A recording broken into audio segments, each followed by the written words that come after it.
தகப்பனே, இந்த ஆசீர்வதிக்கப்பட்டதான இந்த நேரத்துக்காக நன்றி செலுத்துகிறோம்.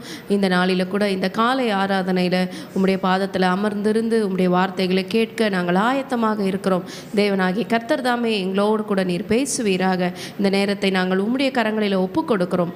எங்களை உயிர்ப்பிப்பீராக. எங்களுடைய ஆத்துமாக்கள் உயிர்ப்பிக்கப்படட்டும். எங்களுடைய ஆத்துமாக்கள் பலப்படட்டும். உம்முடைய கரங்களை எங்களை ஒப்புக் கொடுக்கிறோம். இயேசுவின் ரத்தம் ஜெயம். இயேசுவின் நாமத்தில் பிதாவே, ஆமென். கர்த்தர் தாமே நம்மை ஆசீர்வதிப்பாராக. நாம் தயவுசெய்து அமரலாம். இன்றைக்கும் நாம் யாத்திராகமத்தின் புஸ்தகத்தில் 25ஆம் அதிகாரத்தை நாம் தியானிக்க இருக்கிறோம். இந்த 25ஆம் அதிகாரத்தை குறித்து சொல்ல வேண்டுமானால், எப்படி யாத்திராகமத்தின் புஸ்தகத்தில் பல முக்கிய அதிகாரங்கள் இருக்கிறதோ அதே போல் இதுவும் ஒரு முக்கியமான அதிகாரம். யாத்திராகமத்தின் புஸ்தகத்தில் நம்ம பார்க்குறோம், அவர்கள் பார்வோனின் சேனையை ஜெயிக்கிறத பார்க்குறோம். செங்கடலை தேவனாகிய கர்த்தர் பிளந்ததை பார்க்குறோம். அவர்கள் பாட்டு பாடினதை பார்க்குறோம். 10 கட்டளைகளை கொடுக்கறத பார்க்குறோம். இன்னும் பல ரொம்ப ரொம்ப சிக்னிஃபிகண்ட்டான காரியங்களை நம்ம பார்த்து வருகிறோம். அதே போல் தான் இந்த ஒரு அதிகாரமும் ரொம்ப ஒரு சிக்னிஃபிகண்ட் அதிகாரம். ஏனென்றால் கர்த்தர் தாம் வாசம் பண்ணும்படியாக ஒரு வாசஸ்தலத்தை உண்டு பண்ணும்படிக்கு, ஒரு பரிசுத்த ஸ்தலத்தை உண்டு பண்ணும்படிக்கு இந்த அதிகாரத்தில் அவர் இன்ஸ்ட்ரக்ஷன் கொடுக்குறார். அப்போது இது வரைக்கும் அப்பேற்பட்ட ஒரு காரியத்தை அவர் கொடுக்கவில்லை. ஆனால் இந்த அதிகாரத்தில் 8ஆம் வசனத்தில் சொல்லியிருக்கிறது, அவர்கள் நடுவிலே நான் வாசம் பண்ண எனக்கு ஒரு பரிசுத்த ஸ்தலத்தை உண்டாக்குவார்களாக என்று ஒரு இன்ஸ்ட்ரக்ஷனை இங்கே தேவனாகிய கர்த்தர் கொடுக்குறார். ஆண்டவருடைய விருப்பம், ஆண்டவருடைய வாஞ்சை, ஆண்டவருடைய ஆசை என்ன அப்படின்னா, he wants to dwell among us. நம்ம மத்தியில் அவர் வாசம் பண்ண வேண்டும் என்று அவர் விரும்புகிறார். அவர்கள் நடுவிலே வாசம் பண்ண. இப்போ இஸ்ரவேல் மக்கள் அவர்கள் எகிப்திலிருந்து அவர்கள் புறப்பட்டு வருகிறார்கள். பல இடர்பாடுகள், பல பிரச்சனைகள், பல போராட்டங்கள், பல சவால்களை அவர்கள் சந்திக்கிறார்கள். சந்தித்து ஒரு இடத்துல கேம்ப் பண்ணுறாங்க, ஒரு இடத்துல பாளையம் இறங்குறாங்க. ஒரு இடத்துலையும் பாளையம் இறங்கி அதற்கு பிற்பாடு ஆண்டவருடைய பிரசன்னம் எப்படி வழி நடத்துகிறதோ அந்த இடத்துல இருந்து அவர்கள் புறப்படுகிறார்கள். ஆனால் இந்த இடத்துல ஆண்டவர் திட்டம் தெளிவுமாக சொல்லுகிறது, நான் அவங்க நடுவில் வாழணும்னு நினைக்கிறேன், நான் அவங்க நடுவில் வாசம் பண்ண வேண்டும் என்று நினைக்கிறேன். அப்போ கர்த்தர் நம்முடைய நடுவில் வாசம் பண்ணுகிற இந்த காரியமானது நம்மளுடைய 1 கொரிந்தியரில் சொல்லப்படுவதற்கு முன்னமே இங்கே யாத்திராகமத்தின் புஸ்தகத்தில் சொல்லப்படுது. நீங்கள் தேவனுடைய ஆலயமாக இருக்கிறீர்கள் என்றும் தேவனுடைய ஆவியானவர் உங்களுக்குள் வாசமாக இருக்கிறார் என்றும் அறியீர்களா என்று சொல்லுகிறது அல்லவா. அதற்கு முன்பாகவே இங்கு இந்த பழைய ஏற்பாட்டில் இந்த பென்டடூக் என்று சொல்லப்படுகிற இந்த பஞ்ச ஆகமத்திலே கர்த்தர் விரும்புகிற ஒரு காரியம், நம் மத்தியில் அவர் வாசம் பண்ண வேண்டும் என்று அவர் விரும்புகிறார். So God wants a special place. அவருக்கென்று தனியான ஒரு இடத்தை அவர்கள் ஒதுக்கி அந்த இடத்துல அவர் வர வேண்டும் என்று அவர் விரும்புகிறார். ஒரு இன்விடேஷன் அவர் எக்ஸ்டெண்ட் பண்ணுறார். எனக்குன்னு ஒரு வாசஸ்தலத்தை உண்டு பண்ணுங்க என்று சொல்லி ஒரு இன்விடேஷனை அவர் கொடுக்குறார். எனக்குன்னு ஒரு வாசஸ்தலத்தை நீங்கள் பில்ட் பண்ணுங்கள். ஆனால் இந்த வாசஸ்தலத்தை பில்ட் பண்ணும்போது எப்படி நம்ம வீடு கட்டும் பொழுது ஒரு ஆர்கிடெக்ட் கிட்ட கொடுத்து நம்மளுடைய நம்மளுடைய விருப்பங்கள் என்ன, எந்த மாதிரியாக நம்ம வீடு கட்ட வேண்டும் என்று விரும்புகிறோம், எது எந்தெந்த இடத்துல இருக்கணும் விரும்புகிறோம் என்று நம்ம சொல்லுகிறோமோ அதற்கேற்றவாறு அவர் டிசைன் பண்ணுறாங்களோ. ஆனால் தேவன் அவர் வாசம் பண்ணுவதற்காக அந்த டேபர்நாக்கிள், அந்த பரிசுத்த வாசஸ்தலத்தை எல்லா காரியங்களையுமே மோசைக்கிட்ட அவர் சொல்கிறார். எல்லா மெஷர்மெண்ட்ஸ், எது எந்தெந்த பொருளில் செய்யப்பட வேண்டும், எது எந்த இடத்துல இருக்க வேண்டும் என்றதை எல்லாத்தையுமே க்ளீன் அண்ட் கிளியர் இன்ஸ்ட்ரக்ஷனை ஆண்டவர் கொடுக்க போகிறார்.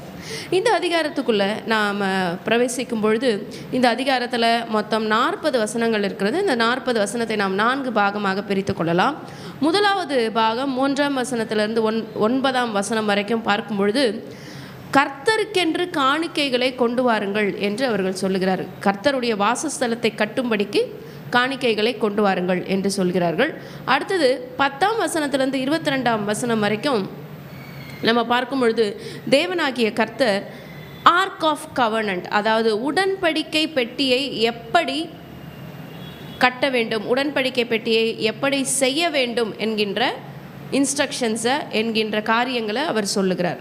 அடுத்தபடியாக 23லிருந்து 30ஆம் வசனங்கள் பார்க்கும் பொழுது அந்த சமூகத்து அப்பம் வைக்கிற அந்த மேஜையை எப்படி செய்ய வேண்டும் என்கின்ற காரியங்களை அவர் கூறுகிறார். ஃபைனலாக 31லேருந்து 40 வரைக்கும் தேவனாகி கர்த்தர் இந்த மினோராவை குறித்து, நம்மளுடைய ஆலயத்தில் கூட மினோரா இருக்கிறது அல்லவா, அந்த குத்து விளக்கை எப்படி செய்ய வேண்டும், என்னென்ன காரியங்கள் அதில் இருக்க வேண்டும், அம்சங்கள் இருக்க வேண்டும் என்கிறத அந்த கடைசி பகுதியில் சொல்லுகிறார். இப்பொழுதும் 1ஆம் வசனம் 2ஆம் வசனம் சொல்லுகிறது, கர்த்தர் மோசேயை நோக்கி, இஸ்ரவேல் புத்திரர் எனக்கு காணிக்கையை கொண்டு வரும்படி அவர்களுக்கு சொல்லு. முதல்ல ஆண்டவர் அவருக்கென்று காணிக்கையை கொண்டு வரும்படிக்கு இஸ்ரவேல் புத்திரர்கிட்ட சொல்லணும்னு சொல்லி மோசே கிட்ட இப்படியாக ஒரு இன்ஸ்ட்ரக்ஷனை அவர் சொல்கிறார்.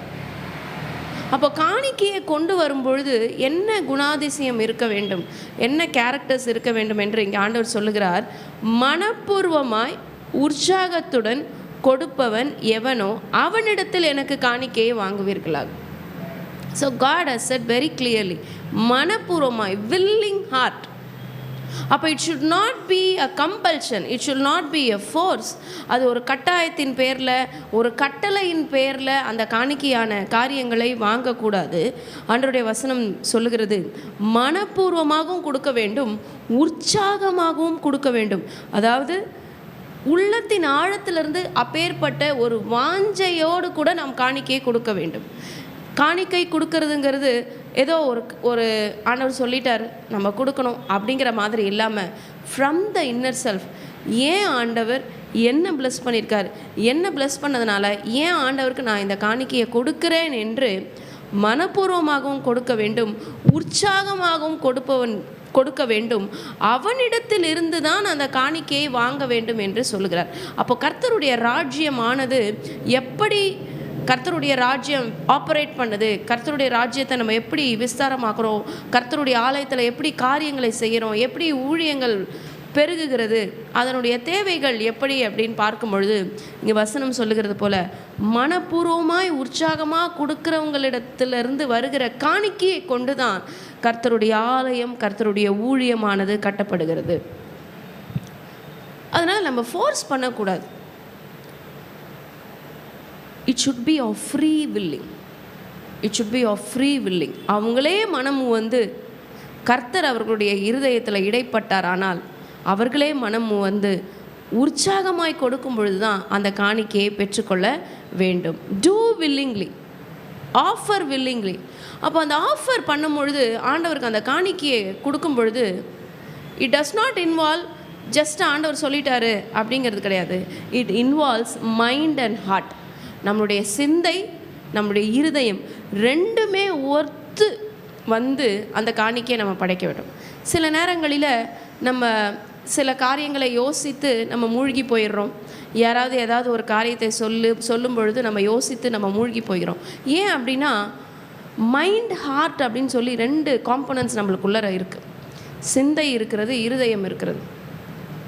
அப்போ இருதயத்தில் கொண்டு போக வேண்டிய காரியங்களை இருதயத்தில் கொண்டு போக வேண்டும், சிந்தையில் கொண்டு போக காரியங்களை சிந்தையில் கொண்டு போக வேண்டும்.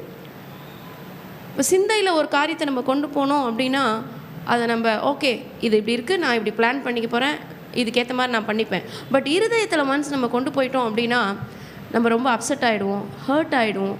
அதுக்கு மேலே நம்ம நெக்ஸ்ட் ஸ்டெப் மூவ் பண்ண முடியாது.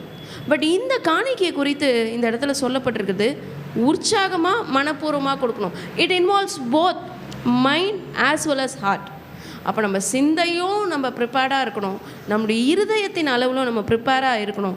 கொண்டு வந்து ஆண்டவருடைய சமூகத்தில் நாம் காணிக்கையை கொடுக்க வேண்டும். கர்த்தருடைய நாமத்துக்கு மகிமை உண்டாவதாக. இந்த இஸ்ரவேல் மக்களுடைய காரியங்களை நாம் பார்த்தோமானால் 400 வருஷம் அவர்கள் அடிமையாக இருந்தார்கள் இல்லையா? 400 வருஷத்துக்கும் மேலே, அதாவது 10 தலைமுறைக்கும் மேலே இந்த மக்கள் அடிமைகளாக இருக்கிறாங்க. அப்போ அடிமைகளாக இருந்தவர்களிடத்தில் எப்படி ஆண்டவர் காணிக்கையை கொண்டு வரும்படிக்கு சொல்லுகிறார்? என்ன நடந்தது? அவர்கள் எகிப்திலிருந்து கிளம்பும் போகிறதுக்கு முன்னாடி தேவனாகிய கர்த்தர் தன் மக்களை விடுவிக்கும்படியாக 10 வாதைகளை வர பண்ணுகிறார். 10 வாதைகளை வர செய்த பிறகுதான் பார்வோன் அவர்களை விடுவிக்கிறான். அதற்கு பிறகுதான் அவர்கள் எகிப்திலிருந்து கிளம்புகிறார்கள். எகிப்திலிருந்து கிளம்பும் பொழுது தே பிளண்டட் என்றால் அவங்க அந்த மக்களிடத்திலிருந்து பொன்னையும் பொருளையும் இன்னும் விலை உயர்ந்த காரியங்கள் அனைத்தையும் அவர்கள் கொள்ளையடித்து கொண்டு எடுத்துக்கோங்க எடுத்துக்கோங்க எடுத்துக்கோங்க என்று அந்த எகிப்தின் மக்கள், ஏன்னா எகிப்தின் மக்களுக்கு இந்த இஸ்ரவேல் மக்கள் மேலே ஒரு பெரிய பயம். இவங்களுடைய ஆண்டவர் ரொம்ப பெரிய ஆண்டவர். 9 வாதையை பார்த்துட்டாங்க, ஓகே மேனேஜ் பண்ணிட்டாங்க. பட் அந்த 10வது வாதையை அவங்களால மேனேஜ் பண்ண முடியல. எல்லா குடும்பமும் உருக்குலைந்து போனது. அப்போது நீங்கள் கிளம்புனா போதும் அப்படிங்கிற மாதிரி அவர்களுக்கு உண்டான எல்லாவற்றையும் அவர்கள் கொடுக்கிறார்கள். ஸோ அதை எல்லாவற்றையும் தான் எடுத்துக்கொண்டு இந்த ஜனங்கள் வருகிறார்கள். அப்போது இந்த செல்வங்களை, இந்த பொருட்களை யார் அவங்களுக்கு கொடுக்கறது? ஆண்டவர் கொடுக்குறார். ஆண்டவர் தானே கொடுத்தாரு. அதனால தான் ஆண்டவர் கேட்குறாரு, நான் வாசம் பண்ணும்படியாக இந்த காணிக்கைகளை என்னுடைய சமூகத்தில் கொண்டு வாங்க என்று ஆண்டவர் சொல்லுகிறார். It belongs to God. பொன்னும் பொருளும் அவருடையது, இந்த பூமி அவருடையது, எல்லாம் வல்லவர் அவர், அனைத்தும் அவருடையதாக இருக்கும் பொழுது நான் உங்களுக்கென்று கொடுத்ததை நீங்கள் நான் வாசம் பண்ணும்படியாக ஒரு ஆலயத்தை கட்டுவதற்கு, ஒரு வாசஸ்தலத்தை கட்டுவதற்கு காணிக்கைகளை கொண்டு வாருங்கள் என்று ஆண்டவர் சொல்கிறார். அப்பொழுது நம்முடைய வாழ்க்கையில் தேவனாய் கர்த்தர் பல ஆசீர்வாதங்களை நம்ம கொடுத்துருக்கிறார், பல இன்ஃப்ளூயன்சஸை, பல செல்வாக்குகளை கொடுத்துருக்கிறார். அப்போ இவை அனைத்தையும் நாம் நம்முடைய திறமையில், நம்முடைய பலனில், நம்மளுடைய பராக்கிரமத்தில் நாம் சம்பாதிக்கவில்லை. It is from god. ஆண்டவர் நமக்கு கொடுத்ததுனால தான் இந்த காரியங்கள் எல்லாம் நம்மக்கிட்ட இருக்குது. அப்போ வெல்த், நம்மக்கிட்ட இருக்கிற வெல்த், நம்மக்கிட்ட இருக்கிற செல்வம், நம்மக்கிட்ட இருக்கிற பணம் அனைத்தையும் கொடுத்தது ஆண்டவர். எப்படி அந்த இஸ்ரவேல் மக்கள் அனைத்தையும் சவதரித்து கொண்டு அவங்க கானான் தேசத்துக்கு புறப்படுறாங்களோ, கர்த்தர் நம்முடைய வாழ்க்கையிலையும் பல ஆசீர்வாதங்களை அவர் கொடுக்கிறார். இந்த 3ஆம் வசனம், 4ஆம் வசனம், 5ஆம் வசனம், 6ஆம் வசனம் என்னென்ன காரியங்களை அவர்கள் கொடுக்க வேண்டும், என்னென்ன காரியங்களை கொடுக்க வேண்டும் என்று சொல்ல இந்த காணிக்கைகளோட லிஸ்ட்டில் ஃபஸ்ட்டு இருக்கிறது பார்க்கும் பொழுது பொன், கோல்டு. கோல்டு எதை குறிக்கிறது என்றால் க்ளோரி, மகிமையை குறிக்கிறது. வெள்ளி எதை குறிக்கிறது என்று நம்ம பார்க்கும் பொழுது ரிடம்ஷன், மீட்பை குறிக்கிறது. அடுத்ததாக வெண்கலம் எதை குறிக்கிறது என்று பார்க்கும் பொழுது ஜட்ஜ்மெண்ட், இதை குறிக்கிறது. இதை நம்ம மேற்கொண்டு நம்ம வருகிற வசனங்களில் இதை நம்ம தியானிப்போம். இந்த பொண்ணு, வெள்ளி, இந்த வெண்கலம், இதற்கு இணையாக சில காரியங்கள் சொல்லப்பட்டிருக்குது. அதாவது நமக்கு பொண்ணோட இது தெரியும், பொண்ணுடைய மேன்மை நமக்கு தெரியும், அது எவ்வளோ காஸ்ட்லி நமக்கு தெரியும். அதற்கு அடுத்த காஸ்ட்லி வெள்ளி, அதற்கு அடுத்த காஸ்ட்லி வெண்கலம். ஆனால் அந்த அடிப்படையில் சில நூல்களுடைய பெயர் வந்திருக்கு இல்லையா? இளநீல நூலும், இரத்தாம்பர நூலும், சிவப்பு நூலும், மெல்லிய பஞ்சு நூலும் என்று இந்த நூல்களுடைய பெயர்கள் வந்திருக்கிறது. அப்போது நம்மளுக்கு யோசனையாக இருக்குது, அப்போது இந்த நூல்கள் அந்த அளவுக்கு விலை உயர்ந்தவைகளா என்று பார்க்கும்பொழுது நிச்சயமாக விலை உயர்ந்தவைகள். அதுவும் அந்த இளநீல நூல், அந்த ப்ளூ கலர், அது கலரே ப்ளூ கலரில் தான் இருக்கிறது. அடுத்து இந்த ரத்தாம்பரம் அப்படின்னு என்று பார்க்கும்பொழுது பர்பிள் கலரில் இருக்கும். ஸோ இந்த நூல்கள் அனைத்தும் எங்கேருந்து அவங்க எடுக்கிறாங்க, ஏன் அது அந்தளவுக்கு அவ்வளோ காஸ்ட்லியான ஒரு காரியமாக என்று பார்க்கும்பொழுது ஆழ்கடல், கடலுக்கு அடியில் இருக்கிற அந்த சீ ஷெல்ஸில் இருந்து எடுக்கப்படுகிற ரொம்ப ஒரு ப்ரெஷியஸான ஒரு காரியத்திலேருந்து எடுக்கப்படுகிறது தான் இந்த காரியங்கள். அதனால தான் இது ரொம்ப ஒரு காஸ்ட்லியான ஒரு பொருளாக இருக்கிறது. அடுத்தது நம்ம பார்க்குறோம் சிவப்பு தீர்ந்த ஆட்டுக்கடா தோல், அடுத்தது தகசு தோல், அடுத்தது சித்தி மரம் என்று சொல்லப்படுகிறது. ஸோ சித்தி மரம் என்று பார்க்கும்பொழுது அகாஷியா வுட் என்று ஆங்கிலத்தில் சொல்வார்கள். ஸோ அதை கூட ஆண்டவர் காணிக்கையாக கேட்கிறாரு, அகாஷியா வுட். அது மாத்திரமில்லை, சில எண்ணெய்கள், விளக்கு எண்ணெய், அபிஷேக தைலத்துக்கு பரிமள வர்க்கங்களும். அப்போது ஒரு ஆயில் மேக்கிங் ப்ராசஸ் நம்ம பார்க்கும்பொழுது அந்த ஆயில் எப்படி நல்ல ஒரு வாசனையாக இருக்குன்னா, அந்த ஆயிலில் போடப்படுகிற இன்க்ரீடியன்ஸில் இருந்து அந்த ஃப்ராக்ரன்ஸ் அந்த ஆயிலில் இறங்குது. அதனால் அந்த ஆயில் வாசனையாக மாறுகிறது. அடுத்தது தூபத்துக்கு சுகந்த வர்க்கம், அதாவது இன்சென்ஸ் என்று சொல்வார்கள். இது அனைத்தையுமே காணிக்கையாக, அது மாத்திரம் இல்லாமல் இந்த ப்ரீஸ்ட் இருக்காங்க இல்லையா, இவர்களுடைய மார்பதக்கத்தில் பதிக்கும்படிக்கு கோமேதக கற்களையும் ரத்தனங்களையும் காணிக்கைகளாக பெற வேண்டும் என்று சொல்லியிருக்கிறார். ஓகே, இப்போது நெக்ஸ்ட் போர்ஷனுக்கு நம்ம வரப்போகிறோம். அதற்கு முன்பாக தேவனாகிய கர்த்தர் இந்த காரியங்களெல்லாம் சொல்லும் பொழுது நமக்கு என்ன தோன்றுகிறது என்றால், He is willing to dwell among us permanently. இப்போது நம்ம ஒரு சுற்றுப்பயணம் போகும் பொழுது நம்ம என்ன பண்ணுவோம் அப்படின்னா, அந்த சுற்றுப்பயணம் ஒரு வாரம் நம்ம போகிறோம் அப்படின்னா அதற்கு தேவையான துணி, அதற்கு நமக்கு தேவையான பணம், நமக்கு தேவையான மிக முக்கியமான காரியங்கள் மாத்திரம் நம்ம எடுத்துகிட்டு போவோம். அந்த சுற்றுப்பயணம் முடித்து விட்டு அந்த இடத்த நம்ம பார்க்கும்பொழுது எனக்கு கம்ஃபர்டபுளான ஒரு இடமா அந்த இடம் இருக்கணும். அதற்கேற்ற மாதிரி நம்ம ஹோட்டல்ஸ் புக் பண்ணுவோம், அங்கே ஸ்டே பண்ணுவோம்.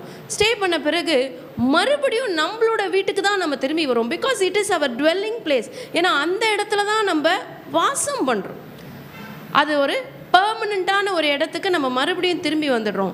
இந்த இடத்துல ஆண்டவர் அவர் வாசம் பண்ணும்படியாக நான் உங்கள் கூடவே இருக்கணும், அதனால் எனக்கு இந்த வாசஸ்தலத்தை உண்டு பண்ணுங்கள். He is willing to settle down in long term. நம்ம கூடவே அவர் இருக்கணும் என்று அவர் விரும்புகிறார். அதுவே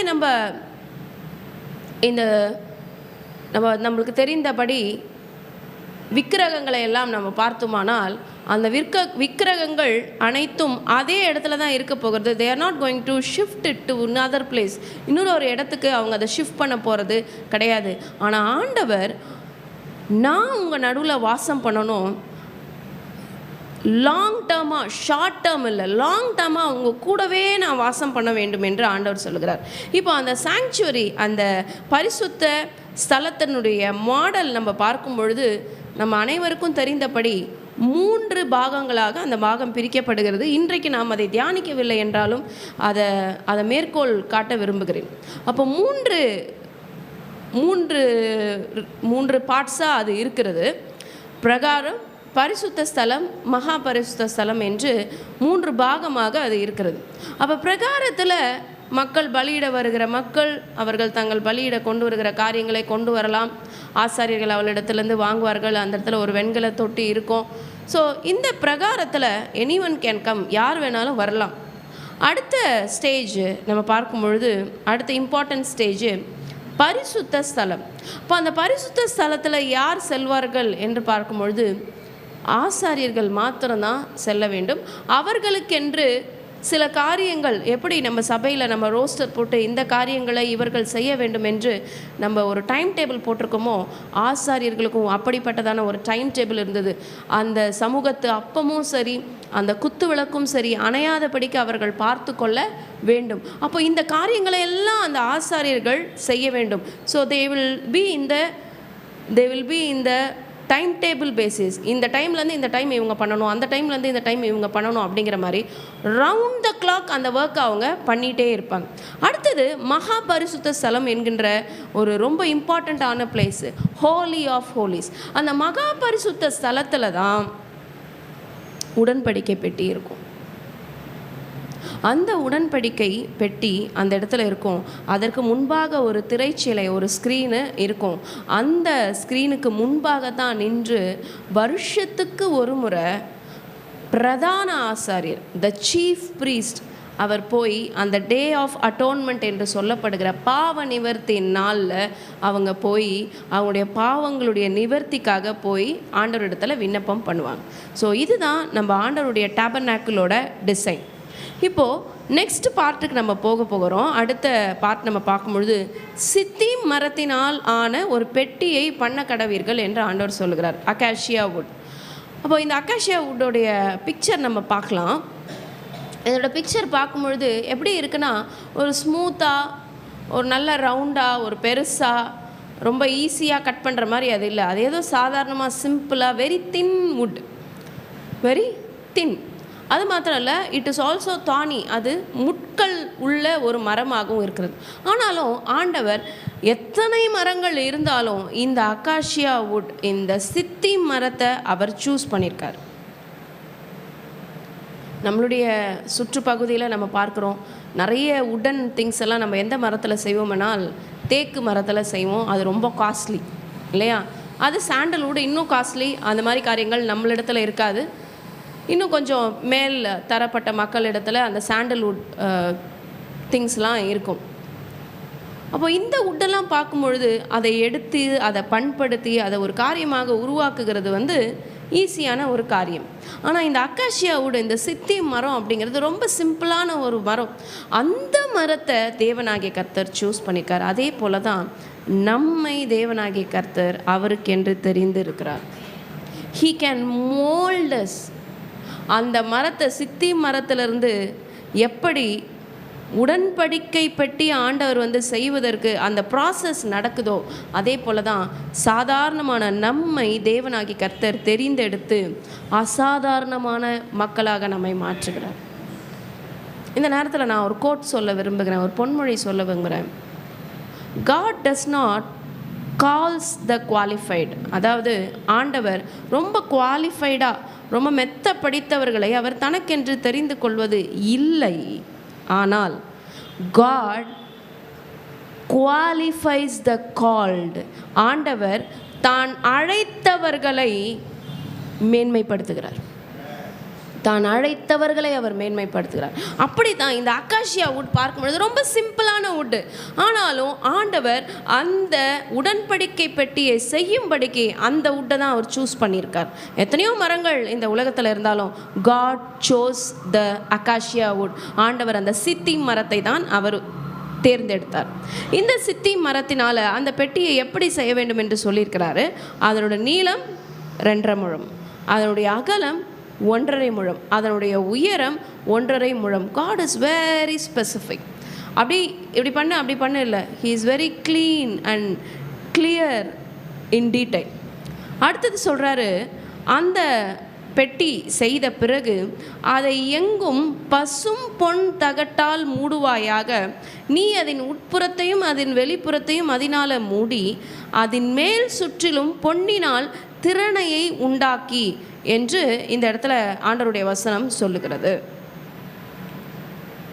நம்ம அந்த பிக்சர் பார்த்தா உங்களுக்கு புரியும்.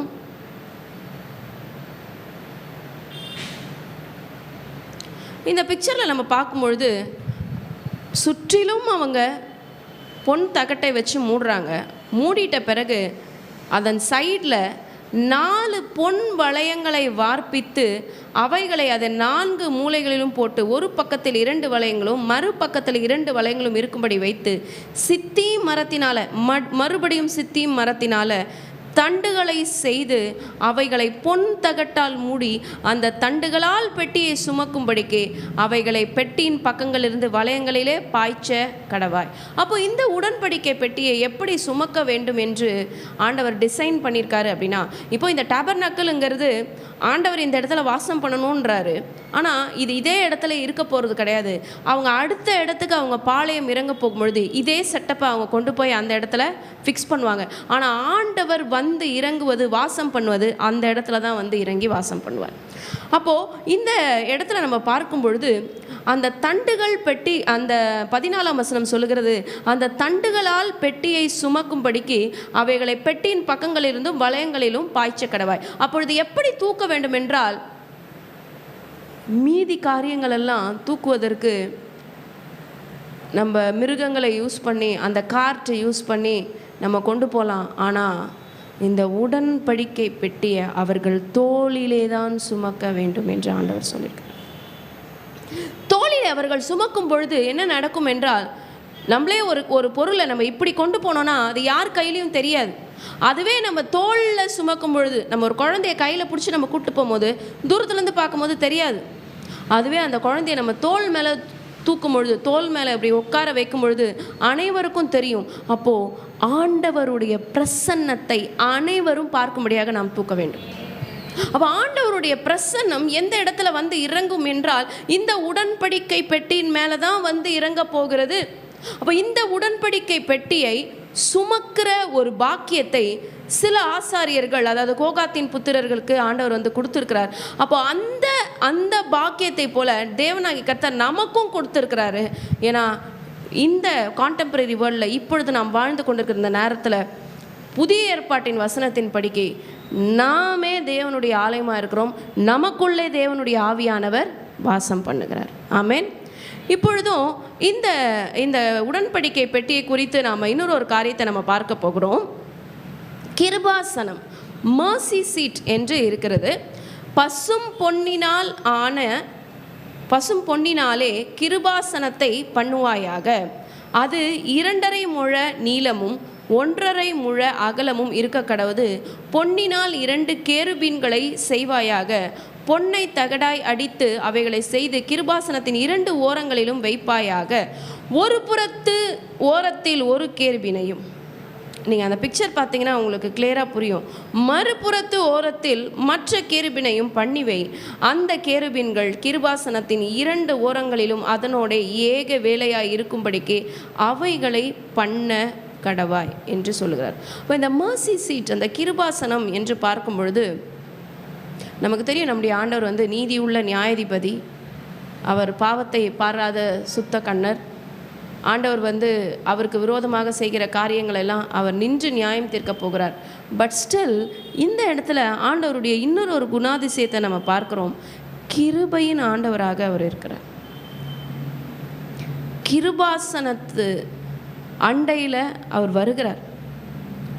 எபிரேயரில் நம்ம பார்க்குறோம், கிருபாசனத்தண்டையில் நம்ம நெருங்கி வரணும்னு ஆண்டவர் விரும்புகிறார்.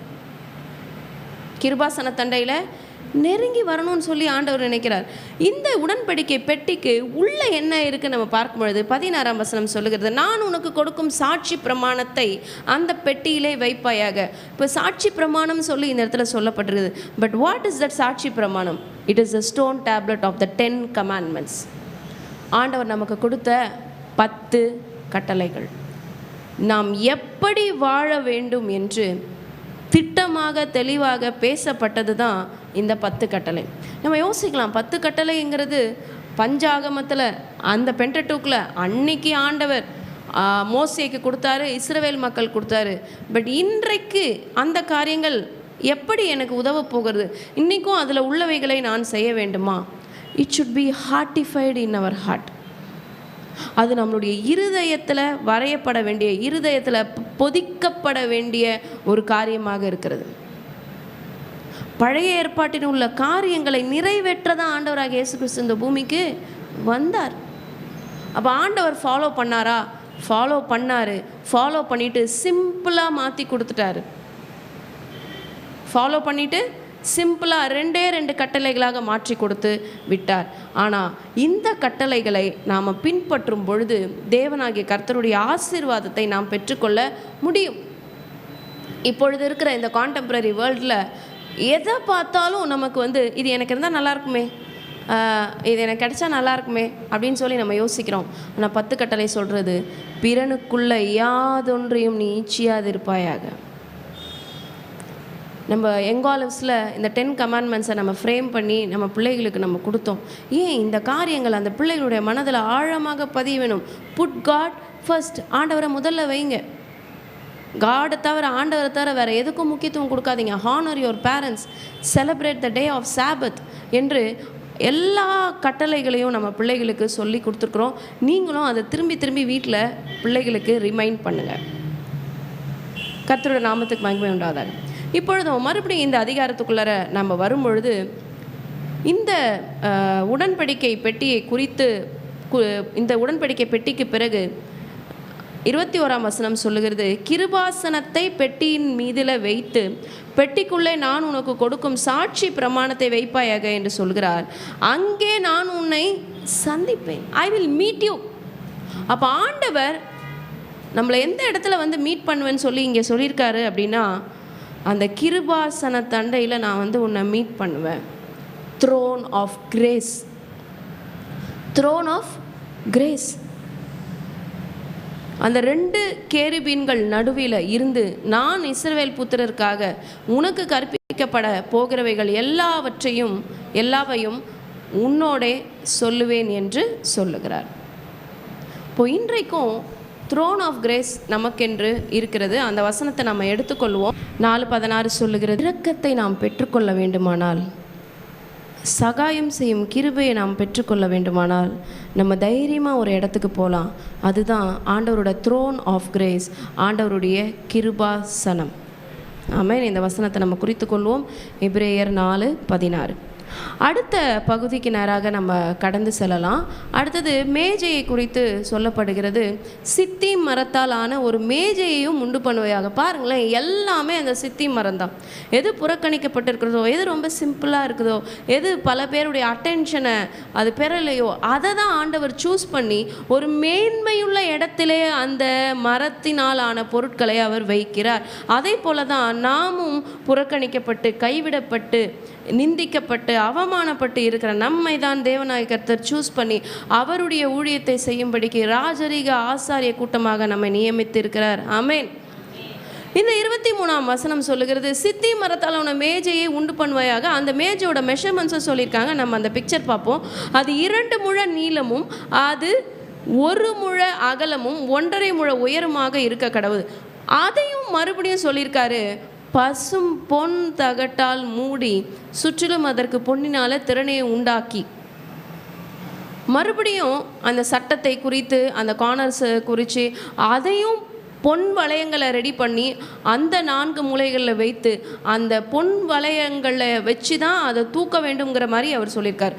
அடுத்தது அந்த தண்டுகளும் சித்தி மரத்தில் தான் செய்ய வேண்டும்.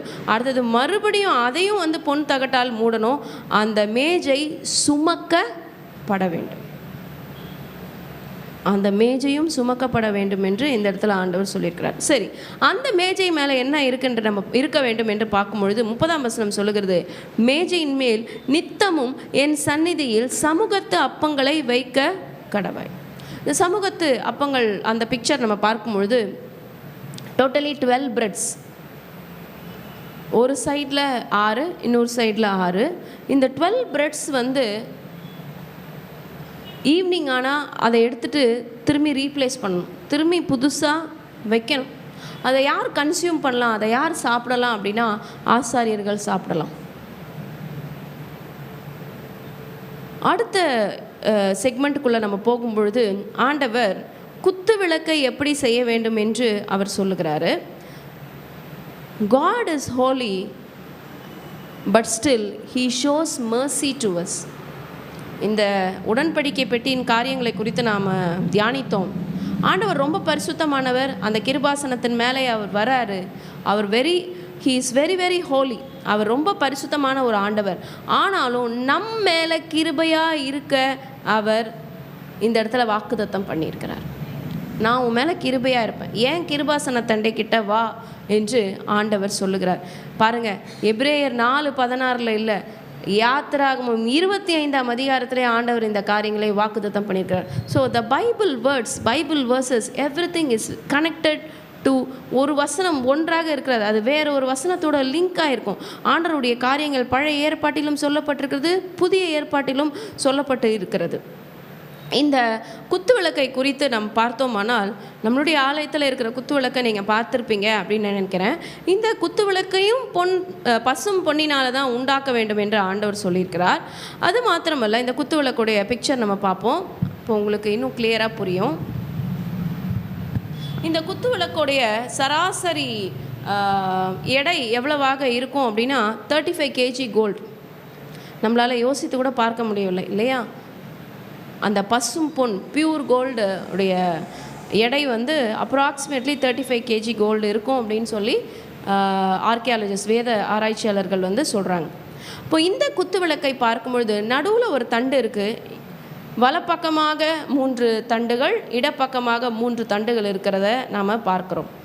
அந்த தண்டுகளில் நம்ம உற்று கவனித்தோமானால் அதில் ஒரு வேலைப்பாடு இருக்கிறது பாருங்கள்.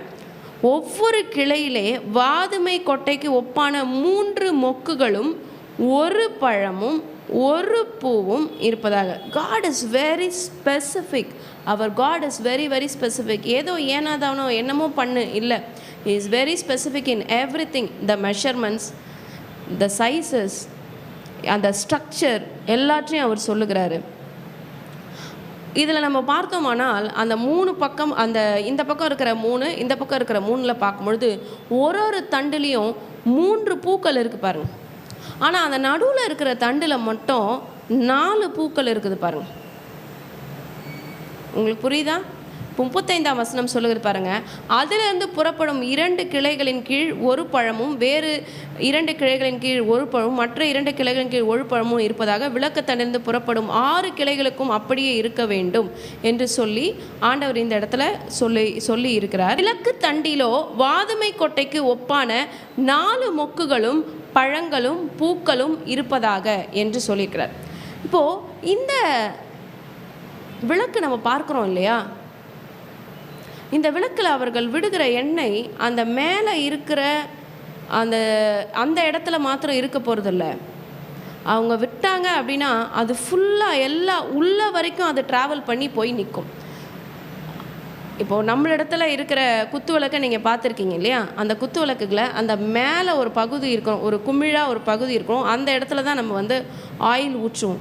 பட் இங்கு ஆண்டவர் சொல்லுகிற இந்த குத்து விளக்கு எப்படி என்றால், ஒரு இடத்துல அவர்கள் அந்த எண்ணெயை ஊற்றும் பொழுது it travels into the 7 branches. இந்த 7 பிரான்ச்லேயும் அந்த எண்ணெய் வந்து ட்ராவல் ஆகி அலைன்மெண்ட்டாக ஒரே சம அளவில் நிற்கும். இதை நான் பார்த்துருக்கிறேன். நம்மளுடைய 611 சபையில் இந்த மினோரா வந்து கிளாஸில் அவங்க வச்சுருக்காங்க, அதாவது கண்ணாடியில் வச்சுருக்காங்க. அப்போ ஒரு முறை இதை அவங்க டெமான்ஸ்ட்ரேட் பண்ணி காமிச்சாங்க.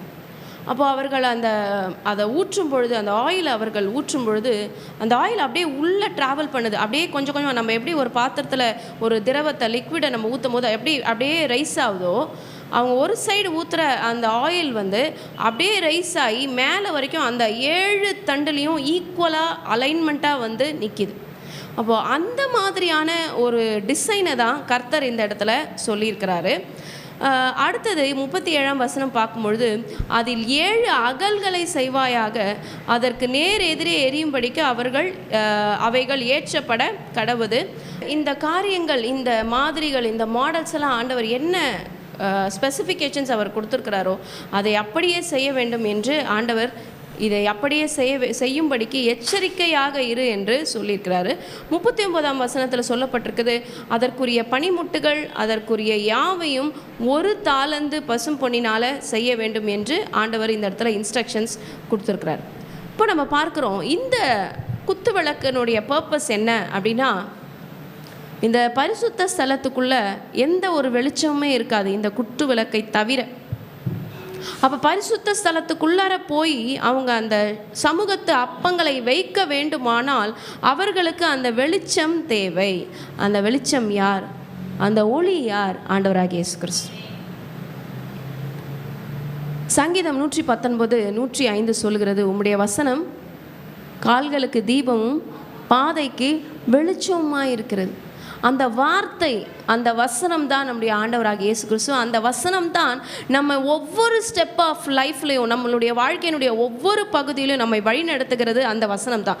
அப்போ ஒளி இல்லைனா, அந்த வெளிச்சம் இல்லைனா, அந்த டேபர்நாக்கிள்குள்ளே, அந்த வாசஸ்தலத்துக்குள்ளே எந்த ஒரு ஆசாரியனாலும் பிரவேசிக்க முடியாது. அந்த தீபம் அணைந்து போகாமல் அந்த ஆசாரியர்கள் பார்த்து கொள்ள வேண்டும். அதற்கென்று அவங்க ஒரு டைம் டேபிள் போட்டு அதுபடி அவங்க ஃபாலோ பண்ணுவாங்க. அப்போது இந்த 7 குத்து விளக்கு, 7 தண்டு உள்ள குத்து விளக்கை நம்ம பார்க்குறோம். ஒரு பக்கமாக ஊற்றுகிற எண்ணெயானது ஈக்குவலாக அப்படியே கொஞ்சம் கொஞ்சமாக ரைஸ் ஆகி எல்லாம் ஒரே லெவலில் வந்து நிற்கிது. அதுபோல் கிறிஸ்தவர்களாகிய நாம் அனைவரும், ஆண்டவருடைய பிள்ளைகளாக நாம் அனைவரும் யுனைட்டடாக இருக்கணும். we should be aligned with God. we should be aligned with God. ஒன்று போல இருக்கணும். அதுதான் இந்த குத்து விளக்கோட, இந்த குத்து விளக்குலேருந்து நாம் தெரிந்து கொள்ளுகிற ஒரு விஷயமாக இருக்கிறது. இப்போ நம்மளுடைய தமிழ் கலாச்சாரப்படி இருக்கிற குத்து விளக்கை நம்ம பார்த்துருக்கோம். அந்த குத்து விளக்கு அதனுடைய தண்டு இருக்கும், அதற்கு மேலே ஒரு தட்டு மாதிரி இருக்கும். அதில் அவர்கள் எண்ணெயை ஊற்றி என்ன பண்ணுவாங்க, அந்த திரி போட்டு அவங்க விளக்கை எரிய வைப்பாங்க இல்லையா. ஆனால் கர்த்தர் சொல்லியிருக்கிற தன்னுடைய இந்த பைபிளில் சொல்லப்பட்டிருக்கிற இந்த குத்து விளக்கோட ஸ்ட்ரக்சர் பார்க்கும்பொழுது, அந்த குத்து விளக்குக்குள்ளே, அந்த தண்டுக்குள்ளவே ஃபுல்லாகவே ஆயில் இருக்கிறது, ஃபுல்லாகவே எண்ணெய் இருக்கிறது. அப்போது நம்ம அனைவரும் ஆண்டவருடைய சமூகத்தில் ஒரே அலைன்மெண்ட்டில் நம்மளுடைய இன்னர் செல்ஃப், நம்மளுடைய உள்ளான காரியங்கள் அனைவரும் ஒற்றுமையாக இருக்க வேண்டும் என்று அவர் விரும்புகிறார். இது வெறும் ஒரு டெக்கரேஷன் பர்பஸ்க்காக செய்யப்பட்டது இந்த குத்து விளக்கு கிடையாது, இல்லை. உள்ளே இருக்கிறது அந்த ஆயில் அவங்க ஊற்றுறாங்க, அதிலிருந்து எரிகிற அந்த வெளிச்சம் ஆண்டவராகிய இயேசு கிறிஸ்து. The Christian needs to be united and follow the light. அப்போ 2 கர்த்தருடைய பிள்ளைகள் குவாரல் பண்ணிக்கிறாங்க, 2 கர்த்தருடைய பிள்ளைகள் சண்டை போட்டுக்கிறாங்க அப்படின்னா அந்த இடத்துல ஒளி இல்லை. எப்படி ஒரு டார்க் ரூம்குள்ளே என்ன இருக்குன்னுட்டு, டார்க் டேபர்நாக்கிள்குள்ளே என்ன இருக்குன்றது நம்மளால் பார்க்க முடியாதோ, ஒளி இல்லைன்னா நம்மளால் என்ன அங்கே இருக்குன்னு பார்க்க முடியாது. இன்றைக்கு ஆண்டவர் தம்முடைய வேத வசனத்தை நமக்கு கொடுத்துருக்கிறார். அந்த வசனம் தான் நம்மை வழிநடத்த போகிறது. உம்முடைய வசனம் என் கால்களுக்கு தீபமாக இருக்குது, என் பாதைக்கு வெளிச்சமாக இருக்கிறது. நம்ம ஆண்டவராகிய இயேசு கிறிஸ்துவை பின்பற்றுவோம். இந்த அதிகாரத்தில் கர்த்தர் நம்மோடு கூட பேசினது, அவர் நம்ம மத்தியில் வந்து வாசம் பண்ண வேண்டும் என்று அவர் விரும்புகிறார். இப்பொழுதும் அவருடைய கரத்தில் நம்மை நாம் ஒப்பு கொடுப்போம். நம்ம மத்தியில் அவர் வந்து வாசம் பண்ணும்படிக்கு, அவருக்கு ஆராதனை செய்யும்படிக்கு நம்ம எழும்பி நிற்போம்.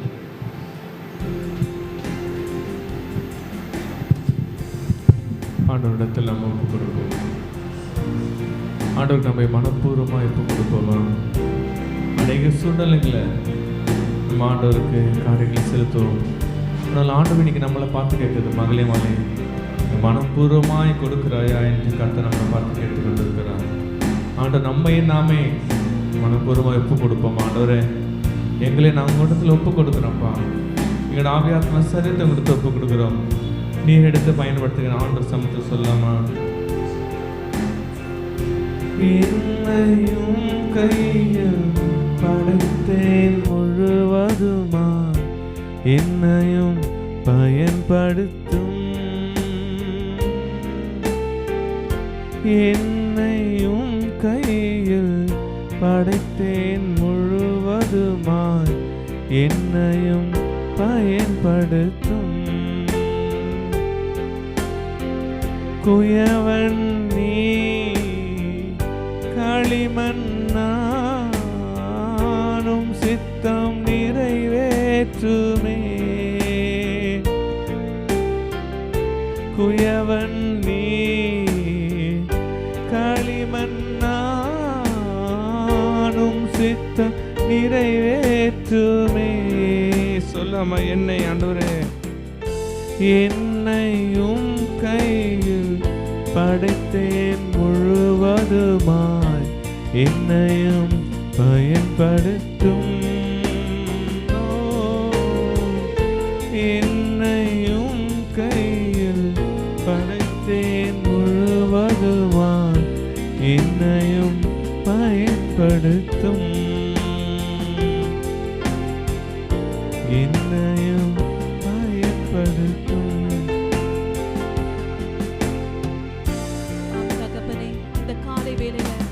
முற்றிலுமாய் உம்முடைய கரத்தில் நாங்கள் அர்ப்பணிக்கிறோம்.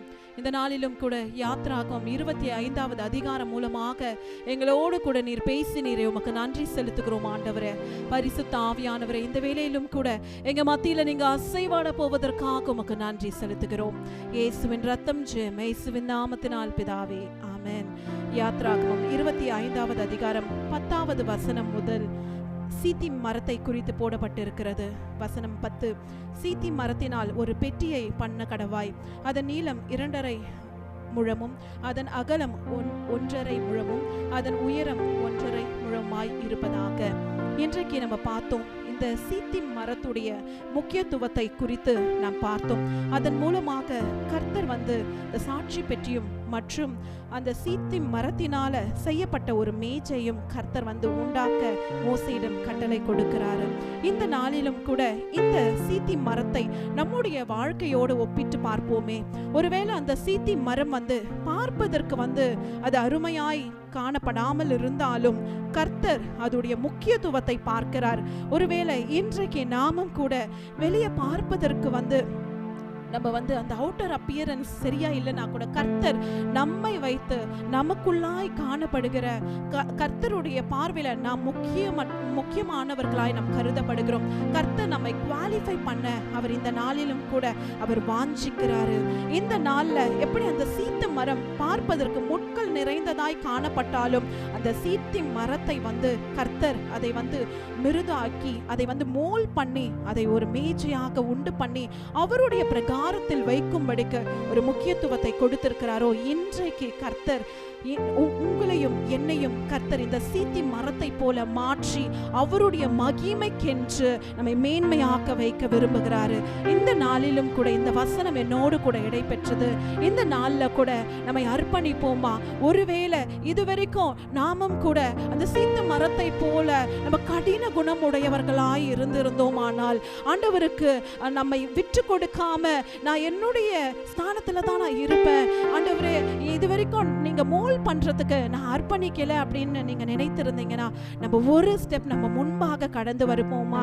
நானும் கூட அநேக நேரத்துல இந்த சீத்தி மரத்தை போல நான் கடின குணம் உடையவளாய் நான் இருந்திருக்கிறேன். ஆண்டவர் என்னை மோல் பண்ணணும், என்னை உருவாக்கணும்னு நினைத்த போதிலும் அநேக நேரத்துல நான் அவருக்கு அர்ப்பணிக்காம நான் இருந்ததுனால நான் சரியான ஆசீர்வாதத்தை நான் பெற்றுக்கொள்ளாம அநேக நேரத்துல அவருடைய ஆசீர்வாதத்தை இழந்திருக்கேன். ஆனா கர்த்தர் இன்றைக்கு என்னோடு கூட பேசுகிறாரு. இன்றைக்கு என்ன நான் விட்டு கொடுக்க வேண்டும் என்று என்னுடைய இருதயம் மிருதுவாய் மேன்மையாய் மாறும் போதுதான் கர்த்தர் அவருடைய சித்தத்தை அவர் நிச்சயமாக நம் மீது அவர் ஊற்றும் போது அவருக்கு ஏற்ற பாத்திரமாய் அவருக்கு பிரயோஜனம் உள்ள இந்த சீத்தி மரத்தை போல நாம் மாற முடியும் என்று இந்த நாளிலும் கூட அர்ப்பணிக்க நினைப்பவர்கள் நம்ம அப்படியே நம்ம முன்பாக கடந்து நம்மை விட்டு கொடுப்போமா? ஆண்டவரே இன்றைக்கு இந்த சீத்தி மரத்தை போல அப்பா உமக்கேற்ற ஆண்டவரே பாத்திரங்களாய் எங்களை நீங்க மாற்றுங்கப்பா. அப்பா இதோ ஆண்டவரே, ஒருவேளை ஆண்டவரே மனிதர்கள் எங்கள் வெளி தோற்றத்தை பார்க்கலாம், ஆனால் நீர் எங்களுடைய இருதயத்தை காண்கிற தேவன்.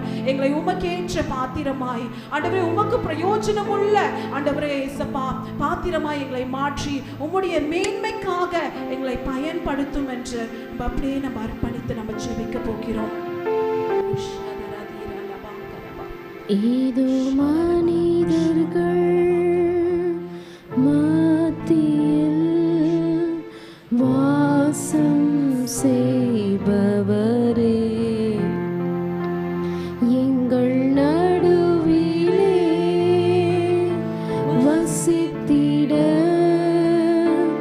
விரும்பிடும் தெய்வமே,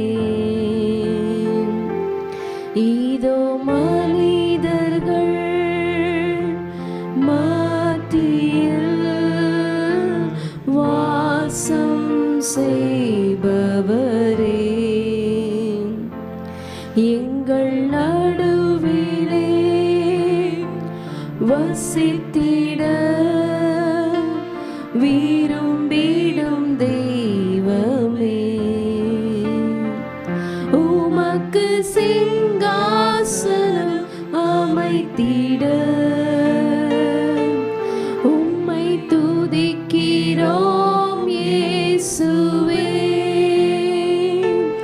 பரிசுத்த அலங்காரத்துடனே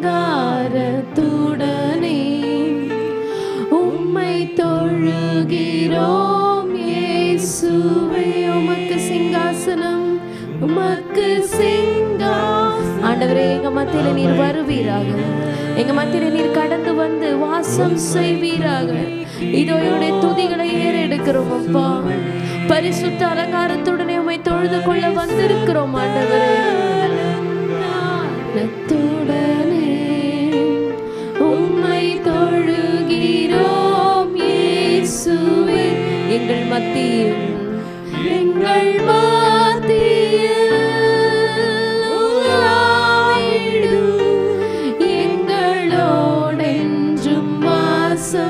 Let's invite God's presence to come in the midst of us.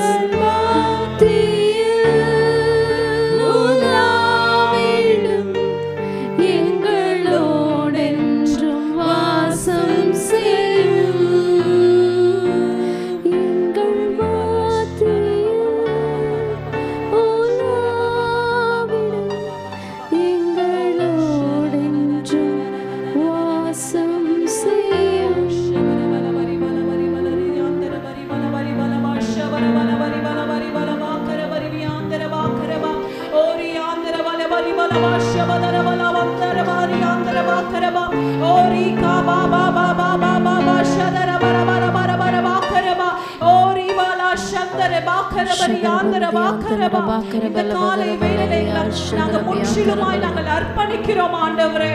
அப்பா, எங்களை சீத்தி மரத்தை போல எடுத்து பயன்படுத்தும் ஆண்டவரே. ஒருவேளை இத்தனை நாள் நாங்க மற்றவர்களோடு நாங்க எங்களை ஒப்பிட்டு நாங்க பார்த்து கொண்டு நாங்க இருந்திருந்தோம். ஆனால் இன்றைக்கு எங்களை நீங்க முக்கியத்துவமாய் நீங்க பார்க்கிறீங்க. உங்களுடைய பார்வையில் நாங்கள் விலையேற பெற்றவர்களாய் நாங்கள் கனம் பெற்றவர்களாக நீங்க பார்க்கிறீங்க. இதோ இன்றைக்கு உங்களுடைய வாசஸ்தலத்தில் நிற்கிற எங்களை கர்த்தர் நீங்க ஆண்டவரே அப்பா உமக்கேற்ற பாத்திரமாய் மாற்றும்படிக்கு எங்களோடு நீர் வாசம் செய்யும்படிக்கு ஆண்டவரே அப்பா உமக்கேற்ற ஆண்டவரே இயேசுவா கருவியாய் நீர் இந்த வேளையிலே நீங்க மாற்றிக் கொண்டிருப்பதற்காக நன்றி ஆண்டவரே. அப்பா, நாங்கள் எங்களை விட்டு கொடுக்கிறோம்ப்பா. எங்களிடத்தில் காணப்படுகிற உமக்கு பிரியமில்லாத காரியங்களை எடுத்து போடுங்க. அப்பா, எல்லா முரட்டான குணங்களை நீக்கி போட்டு அப்பா எங்களுடைய இருதயத்தை ஆண்டவரே நீங்க மேன்மையாக நீங்க மாற்றுங்கப்பா. அப்பா, இன்றைக்கு எங்களை உருவாக்கி அப்பா உமக்கென பயன்படுத்துங்க. நாங்க உம்முடைய மகிமையை விளங்க செய்கிறவர்களாக இன்றைக்கு எங்களை நீங்க உருவாக்கி கொண்டிருப்பதற்காக நன்றி ஆண்டவரே. அப்பா, எப்படி அந்த சீத்தி மரம் ஆண்டவரே அப்பா உமக்கு பிரயோஜனமுள்ள ஒரு பெட்டியாக ஒரு மேஜையாக நீங்க மாற்றி நீங்க அதன் மத்தியில நீங்க வாசம் செய்தீரோ. எங்களோடு கூட அப்பா நீங்க வாசம் செய்து கொண்டிருக்கிறீங்க. இனி எங்களை கொண்டாண்டவரே உங்களுடைய நாமத்தை நீங்க விளங்க செய்ய போவதற்காக உமக்கு நன்றி ஆண்டவரே. இந்த கரத்துல நாங்க அர்ப்பணிக்கிறோம். சகல துதி கன மகிமை உமக்கு ஒருவருக்கே நாங்கள் ஏறெடுக்கிறோம். இயேசுவின் ரத்தம் ஜெயம் இயேசுவின் நாமத்தினால் பிதாவே ஆமென். எங்கள் மத்தியில் உலாவிடும் எங்களோடென்றும் வாசம் செய்யும். எங்கள் மத்தியில் உலாவிடும் எங்களோடென்றும் வாசம் செய்யும். எங்கள் மத்தியில் உலாவிடும் எங்களோடென்றும் வாசம் செய்யும். ஆண்டவர் உண்மையிலே நம்முடைய வாழ்க்கையில மகிமைப்பட வாஞ்சிக்கிற தேவனாய் இருக்கிறார்.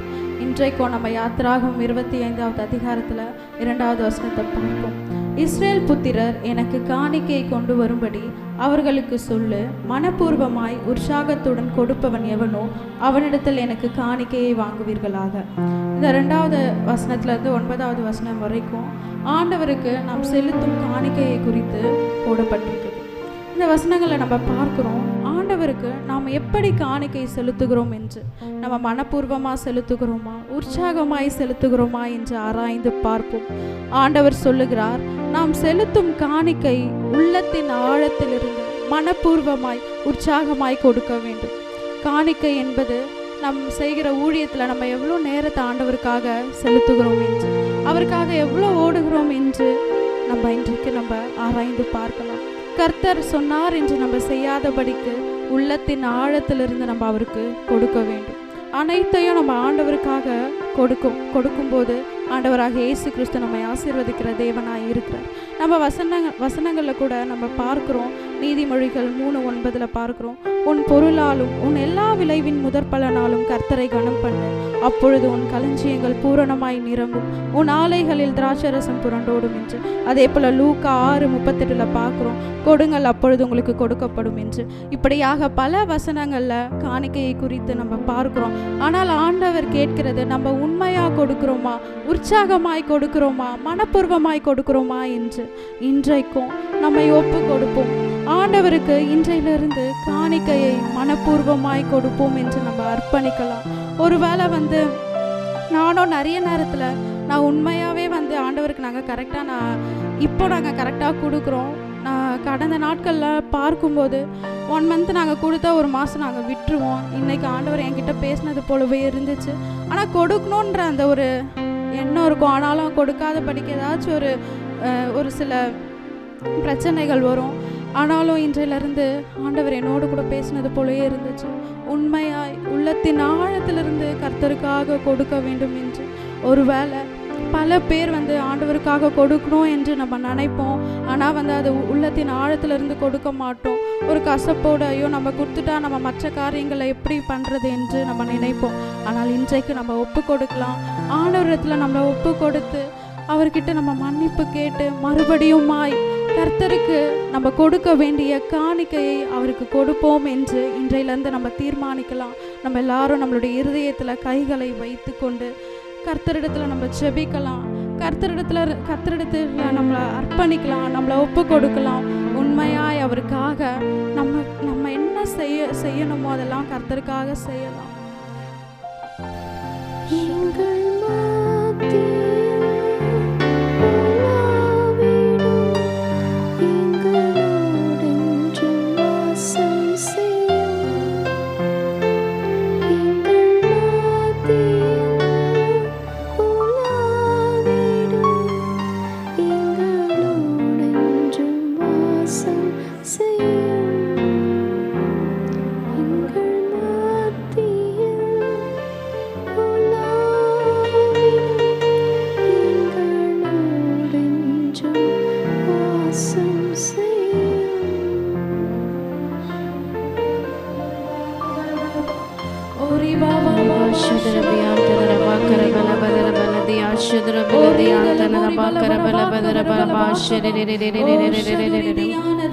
Ori baba baba ribadara baladiyan tanara bakara bala bara bala badiya shudra bakara bala badara bala ba Ori baba ba shiri ri ri ri ri ri ri ri ri ri ri ri ri ri Ori baladiyan tanara bakara bala அப்பா உம்மிடத்துல எங்களை ஒப்பு shudra baladiyan tanara bakara bala badara bala diya shudra baba baba Ori baba baba ribadadiyan tanara bakara bala badara bala ba shudra baladiyan அப்பா நாங்க உமக்கு செலுத்த வேண்டிய காணிக்கைகளை அப்பா நாங்க செலுத்துறோம். ஆவியானவரே அப்பா நீரே அப்பா எங்களை ஆசீர்வதிக்கிற தேவனாய் இருக்கிறீர் அப்பா. அப்பா உம்முடைய ஆசீர்வாதம் தான் தகப்பனே. அப்பா உம்முடைய கிருபையினால் எங்களை ஆசீர்வதிக்கிறீர் தகப்பனே. அப்பா இன்றைக்கு தகப்பனே அப்பா நாங்க அப்பா ஒருவேளை அப்பா உமக்கு கொடுக்காம தகப்பனே அப்பா இருந்திருக்கலாம்ப்பா. இன்றைக்கு அப்பா உம்முண்டையில நாங்க மன்னிப்பு கேட்கிறோம். ஒரு விசையா எங்களை நாங்க ஒப்பு கொடுக்கிறோம் தகப்பனே. அப்பா நீர் எங்களை ஆசீர்வதிக்கிற தேவனாய் இருக்கிறீர். அப்படியாய் தகப்பனே அப்பா இன்றையிலிருந்து அப்பா காணிக்கையினால தகப்பனே அப்பா உமக்கு நாங்க செலுத்தாமல் இருந்தோம் என்றால் தகப்பனே இன்றையிலிருந்து அப்பா உமக்கு செலுத்த வேண்டியதப்பா நாங்க கரெக்டா அப்பா உமக்கு செலுத்துவோம் ராஜா. அப்படியாய் நீர் எங்க ஒவ்வொருவரையும் ஆசீர்வதிங்க அப்பா. இன்றைக்கு யார் யார் அப்பா ஒப்பு கொடுத்தார்களோ அப்படியே நீங்க ஆசீர்வதிங்க. எங்களை கொடுக்கிறவர்களாய் நீர் மாற்றுங்கப்பா. அப்பா உமக்காக உண்மையாய் உற்சாகமாய் மனப்பூர்வமாய் தகப்பனே எங்களுடைய காணிக்கை மட்டும் இல்ல தகப்பனே அப்பா உமக்காக ஓட அப்பா அப்பா எங்களுடைய நேரத்தை உமக்காக செலுத்த தகப்பன் நீங்க கிருபை பாராட்டுங்க. அப்படியா அப்பா நீர் எங்களை ஆசீர்வதித்து எங்களை வழி நடத்துங்க. எல்லாவற்றையும் அப்பா உம்முடைய கரத்துல ஒப்பு கொடுத்து ஜெபிக்கிறோம் இயேசுவின் நாமத்தினால் பிதாவே ஆமென். எங்கள் மத்தியில் உலாவிடும் எங்களோடென்றும் வாசம் செய்யும். எங்கள் மத்தியில் உலாவிடும் எங்களோடென்றும் வாசம் செய்யும். பிரியமான கர்த்தருடைய செல்வமே, கர்த்தர் நம்மிடத்திலிருந்து இன்றைக்கு காலை நாம் தியானித்த இந்த அதிகாரத்திலிருந்து 2 காரியங்களை எதிர்பார்க்கிறார். Are you willing to offer? நீங்க கர்த்தருக்கென்று கொடுக்க ஆயத்தமாய் இருக்கிறீர்களா? அவர் காணிக்கையை மாத்திரம் எதிர்பார்க்கவில்லை, உங்களை எதிர்பார்க்கிறார். he is asking you. Are you willing to offer? 2வது காரியம், are you willing to obey? ஆண்டவருடைய வசனத்திற்கு கீழ்ப்படிய நீங்கள் ஆயத்தமாக இருக்கிறீர்களா? இன்றையிலிருந்து நாம் ஒரு தீர்மானம் எடுப்போம். I am willing to offer. நான் என்னை ஆண்டவருடைய கரத்தில் ஒப்பு கொடுக்குறேன். 2வது, நான் ஆண்டவருடைய வசனங்களுக்கு கீழ்ப்படுகிறேன். கர்த்தர் தாமே உங்களை ஆசீர்வதிப்பாராக. Have a blessed day. Shalom. கடைசி ஆசீர்வாதத்துக்கு நேராக கைகளை விரித்துக்கொள்ளும். ஈவரக்கா அடோனாய் ஈஷ்மரக்கா யா ஏ அடோனாய் பன்னவ் அல்லக்கா விஹுனக்கா ஈஷா அடோனாய் பன்னவ் அல்லக்கா வயசம் லக்கா ஷாலோம், வயசம் லக்கா ஷாலோம். கர்த்தர் உன்னை ஆசீர்வதித்து காக்க கடவர். கர்த்தர் தன் முகத்தை உன்மேல் பிரகாசிக்க பண்ணி உன்மேல் கிருபையா இருக்க கடவர். கர்த்தர் தன் முகத்தை உன்மேல் பிரசன்னமாக்கி உனக்கு சமாதானம் கட்டளையிட கடவர். ஹல்லேலூயா, ஹல்லேலூயா, ஹல்லேலூயா.